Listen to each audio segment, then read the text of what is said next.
now that we've added stuff to our game and everything, and we will want to save this, right, so that we can take it home, and so that's why we've given you USB drives.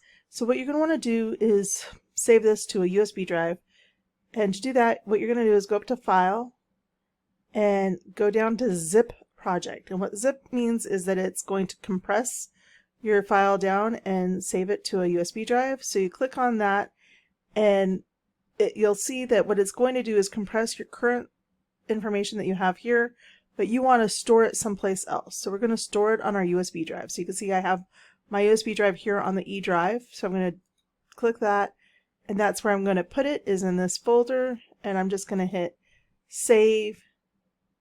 And what it's going to do is compress all of that data onto my USB drive. And so then we could go look at our USB drive by clicking on our File Explorer.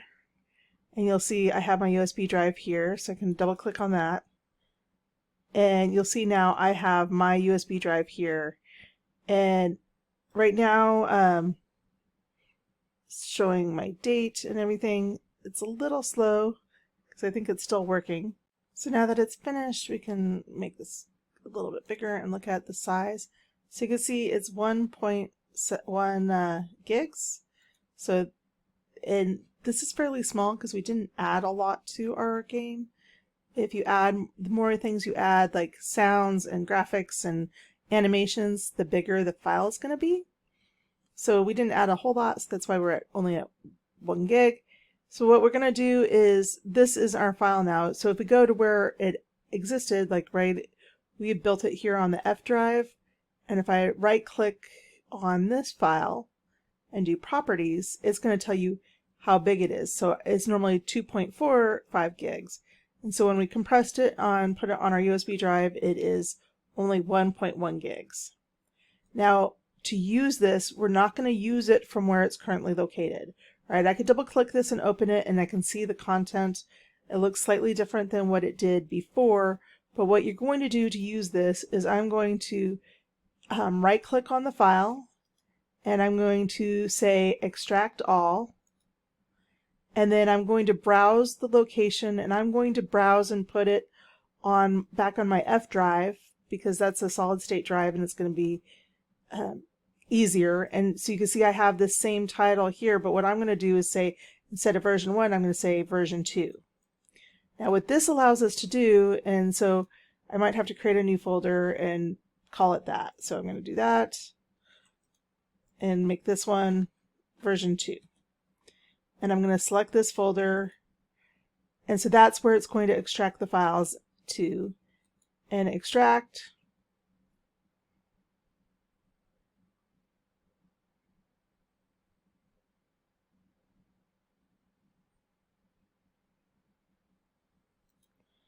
And then I'm going to close out of Unreal, and I'm in here, and I'm going to refresh this, and you'll see now I have Unreal version 1 and Unreal version 1 again.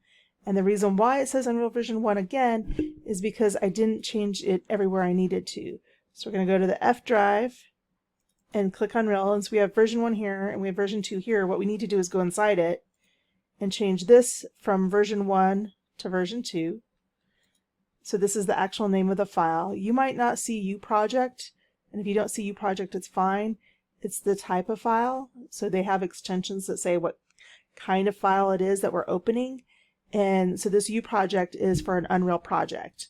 And we needed to change the name here, so that way when we come back in here and we do a refresh, now you can see I have Unreal version 1 and Unreal version 2. So I know this is my latest and greatest one, that I'm going to double click this one and open it up. And now when I make updates, it'll be making updates to version 2. So this kind of gives you a backup copy of things as you go along.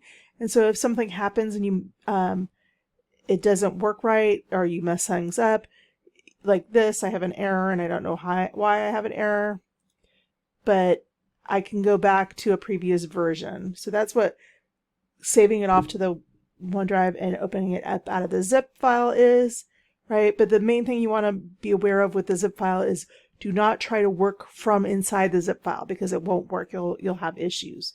So always make sure you extract it out and then work from that. And it's always a good idea to check in here too, right? Like I showed you at the beginning, this one says tutorial version 2, so you could see that I am on version 2 of the thing. And that's why it's good to put a version control on systems, and so you could easily track how your progress is with making your game.